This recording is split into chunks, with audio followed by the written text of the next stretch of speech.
clubs. I like what the Utah Mammoth did. I really like their decision to go out and aggressively pursue J.J. Peterka. I think that he kind of slides into the top 6. It's a really nice addition for them. I felt that the return that Buffalo got was a little underwhelming. I mean, Michael Kesserling might turn out to be a decent top 4 guy, but Peterka, I mean, back-to-back 65, 67-point seasons, you put him in the top 6 in Arizona where there's some really good, talented young players that are all growing at the same time, all in that same age range. I think that's a really good addition. They grabbed, the Utah Mammoth. They grabbed the Nate Schmidt and Brandon Tanev as nice little depth pieces as well. So for me, I thought Utah was one of the teams that I thought certainly improved their odds at making a playoff push next year.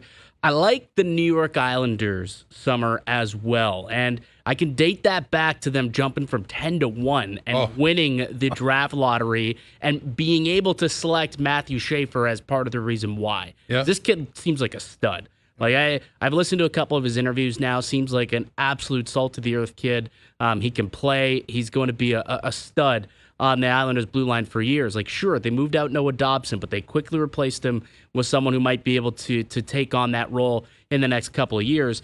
But also getting Matthew Darche to kind of lead this franchise forward. Like, it's more off the ice stuff that I think is what allowed the Islanders to be considered a winner for me. And that's why I had the Islanders coming in at number 2. But I really liked what the Montreal Canadiens did this summer. They had Noah Dobson, and then they were able to swing that trade for Zach Bolduc, giving up Logan Mailloux. Yeah. You look at the roster now, that's a deep team. That's a really deep team. They're well-balanced. They're young. They're exciting. The Montreal Canadiens, I think, are going to make some noise next season. I like that.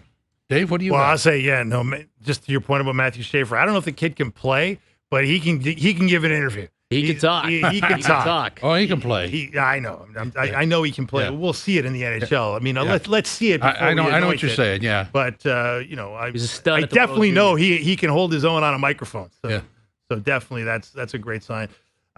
Okay, my you want me to go here on my 3 NHL offseason winners? I'm going to start number 3 since the trade deadline. The trade free agent frenzy show was maybe a little more sizzled than steak. I'm going to go a little off the board. I think the 3rd best winner was the Elbow Room. Now the most famous dive bar, hockey bar in the world, thanks to all the free publicity that the Florida Panthers bestowed on it this year and last year. What they did, in their Stanley Cup. They comped them like a $500,000 bill. Well, I believe that was another club, much classier club, a much more expensive club that could comp the Panthers allegedly, at least according to Matthew Tkachuk. Yeah, on that was the famous 11 in Miami Beach. Right. But the Elbow Room's not in Miami Beach. It's not South Beach. It's Fort Lauderdale Beach. It is not exactly the Ritz. Let's say it's gritty spot. Gritty spot. Kind of like this team, right? It's a gritty place that maybe they only accept cash at the Elbow Room, which can annoy people, but I think people are okay with it because it's not the kind of place you want to leave a paper trail. And so I thought of all the winners, there weren't a lot of other winners in this offseason, but the Elbow Room was there.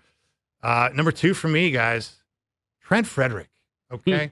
Not to disparage the player, but when you've averaged 13 goals per 82 games in your career, 12 minutes of ice time is your career average, and you somehow convince the Edmonton Oilers to give you the maximum allowable term on your next contract at 8 years, times nearly $4 million, 4 times almost the NHL minimum. That's some good negotiating. You, Trent Frederic, are a winner. Not to say you're not a good player, but I think you definitely maxed out your potential as an earner on this deal. So way to go, Trent. Kind of like this year's version of Pierre Engvall, when you're like, what? 7 years? Yeah. Why did they do that? I'm not saying he's not good. I'm just saying, you can't get a role player that kills penalties and is really good 2 ways. Sometime on a 3-year deal times $3 million. Right. Got to be an 8-year deal times almost 4. I don't get that one, but I'm sure the Oilers fans, and I'm sure Connor McDavid is extremely happy about it. And then my number 1 winner, guys, it's the Carolina Hurricanes. I think we all know that they had big ambitions. They had a lot of cap room. They swung big during the season. on Mikko Rantanen. That didn't work out. We all knew that they were going to be swinging big on Mitch Marner if they ever had an opportunity. That obviously didn't work out. But what they got in the end, I mean, to get Nikolai Ehlers, to get K'Andre Miller on the back end, even though we also heard that they had threatened an offer sheet on Evan Bouchard if the Oilers couldn't come to terms there. I think Eric Tulsky and the Carolina Hurricanes, I'm not sure they've done enough to make them any more of a threat to Florida as Eastern champions, because they got obliterated by the Panthers in a way that pretty much everybody did. I mean, the Leafs, went to 7, but of course we know 6-1, 6-1 in games 5 and 7. But I do think that, the Hurricanes did the best they could with the money they had, and not bad consolation prizes if you were aiming at Marner and Bouchard and you got Ehlers and K'Andre Miller. That's a pretty good offseason. Yeah, I'd agree. I'm going to rip through mine. So my number 3 is the Habs and Dobson. And to your point about the Habs, I totally agree. The thing that really intrigues me about this hockey team is the young core leads the way. So many of these teams that are building, they've got good young core players, but they have to bring in a lot of veterans to help them find the way. And I'm not going to bury any other teams that do that, but there's 2 or 3 in the same division that have that issue, and the Habs do not. So I like that. My number 2 is Marner/Vegas, because I think they both got what they wanted. It's the best player clearly available. They got him.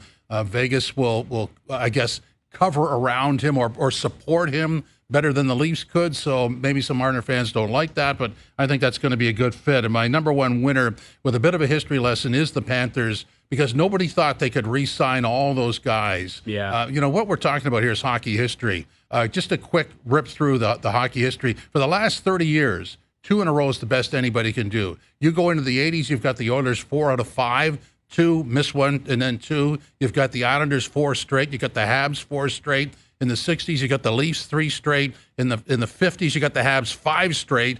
And in the 40s, you got the Leafs 3 straight. And that is the whole hockey history of teams that have won more than 2 straight cups in a row. Right there, everything I just said. So that's what the Panthers are about to or would like to join. So this is historic. Yeah, it's not a long list, right? No. Think about the historic dynasties, and now given the constraints put on these teams, as much as everybody likes to, lean on the no state tax situation in Florida, there's a lot more to it than no state tax. Anytime you win, somebody built that program. Being good helps. Well, anytime you win, somebody finds a torpedo, right? Yeah. Oh, look at, they're just doing that. No, they're just winning. Yeah, exactly. They're just the best. They are the best, and it's hard Didn't to seem imagine. to matter for Isaac Howard when decided I don't want to play in Tampa. Decided to come up to Edmonton. That's right.